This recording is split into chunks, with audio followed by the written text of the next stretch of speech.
کی پیشن گوئیاں محض تخیل نہیں، ڈسپلنری سوچ کی عکاسی کرتا ہے جو مذہب کو، فلسفے کو اور سائنس کو یکو خامشی ہیں، وسوسے، مسکراہٹیں، بھڑک اٹھے گی دنیا بات جب میری سمجھ آئے۔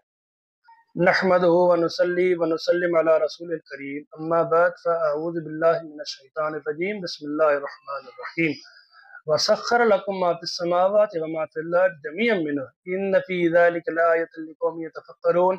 صدق اللہ العلی العظیم۔ رب اشرح لی صدری ویسر لی امری واحلل عقدۃ من لسانی یفقہوا قولی۔ آج مورخہ 26 فروری 2025 حسب معمول عذر قرآن فکر مشرقی کے تناظر میں اپنے قائد خاکسار تحریک محترم محمد عنایت اللہ خان زیگم المشرقی صاحب کے حکم پر ہفتے میں بدھوں کے دن آپ سے مخاطب ہوتا ہوں۔ سبھی دیکھنے اور سننے والوں کو خاکسار نعمان دھامرا کی طرف سے عسکری سلام، السلام علیکم۔ جیسے کہ میرا پچھلا کتاب صحیفہ فطرت پر ہو چکا ہے، جس میں میں نے قرآن حکیم سے واضح دلائل پیش کیے تھے اور بتایا تھا کہ صحیفہ فطرت یعنی حق یعنی سچائی ہے، اور آج کا موضوع بھی اسی سے جڑا ہوا ہے، یعنی صحیفہ فطرت کارخانہ قدرت میں جو بھی شے ہے وہ انسان کی تسخیر کے لیے۔ یہ اتنا بڑا سنسنی خیز اعلان قرآن حکیم نے آج سے تقریباً 1400 سال پہلے کیا، جس وقت دنیا انتہائی قسم کے ظن، وہم، گمان اور کالے جادو کے مکر و فریب میں گرفتار تھی، اور دنیا کی بڑی بڑی ہوش مند قومیں جیسے کہ عرب، یورپ، عراق، مصر، یونان، ہندوستان جیسی بڑی بڑی تہذیب یافتہ قومیں پتھروں کے بتوں کی پوجا کیا کرتے تھے، ستاروں کی پوجا ہوا کرتی تھی، چاند کی پوجا کیا کرتے تھے، سورج کی پوجا کیا کرتے تھے، دریاؤں کی پوجا کیا کرتے تھے، بندروں سے مرعوب ہو کر ان کی پوجا کیا جاتی تھی، گائے کی پوجا کی جاتی تھی، حتیٰ کہ کائنات میں جو بھی دیو ہیکل نظارے ہوتے تھے انسان ان سے مرعوب ہو کر ان کی پوجا یعنی پرستش کیا کرتے تھے۔ پھر قرآن حکیم نے یہ اعلان کر دیا کہ دنیا میں جو بھی شے ہے وہ انسان کی تسخیر اور اس سے فائدہ حاصل کرنے کے لیے۔ یہ اتنا بڑا اعلان تھا، اور یہ کہہ دیا قرآن نے کہ سجدہ صرف اور صرف اسی خدا کی ذات کو ہے، اور کوئی بھی چیز بھلے وہ کتنی بڑی ہو سجدے کے لائق نہیں۔ یہ اتنا بڑا سنسنی خیز اعلان تھا جس نے دنیا کے تمام رخ دھڑلے سے دھڑام کر کے دوسری طرف متوجہ کر دیا، یعنی انسان فطرت کی چیزوں سے مرعوب ہونے کے بجائے فطرت کا علم حاصل کرنے کے در پہ لگ گیا۔ اس سلسلے میں کچھ قرآنی آیات جو تذکیر کائنات کے متعلق قرآن حکیم میں آئی ہیں، ان سے چند آیات کا آج ہم مطالعہ کرتے ہیں تاکہ یہ معلوم ہو جائے کہ قرآن حکیم کا افق نظر یعنی بلند نگاہی دوسری مذہبی کتابوں کے مقابلے میں کس قدر فیصلہ کن اور واضح ہے۔ آج کے موضوع میں جو آیت تلاوت کریں گے اس میں سخر لکم کے الفاظ پر آپ نے غور کرنا ہے۔ سب سے پہلے جو شراز میں آیت تلاوت کی تھی وہ سورہ جاسیہ، سورہ نمبر 44، اس کی آیت نمبر 13 میں اللہ تبارک و تعالی ارشاد فرما رہا ہے کہ وَسَخَّرَ لَكُم مَّا فِي السَّمَاوَاتِ وَمَا فِي الْأَرْضِ جَمِيعًا مِّنْهُ، اور جو کچھ آسمانوں میں اور جو کچھ زمین میں ہے سب کا سب تمہارے فائدے کے لیے مسخر کر رکھا ہے۔ ان فی ذلک لآیۃ لقوم یتفکرون، بے شک اس میں سوچ بچار کرنے والی قوم کے لیے بہت نشانی، بہت اشارے اور ہدایت موجود ہے۔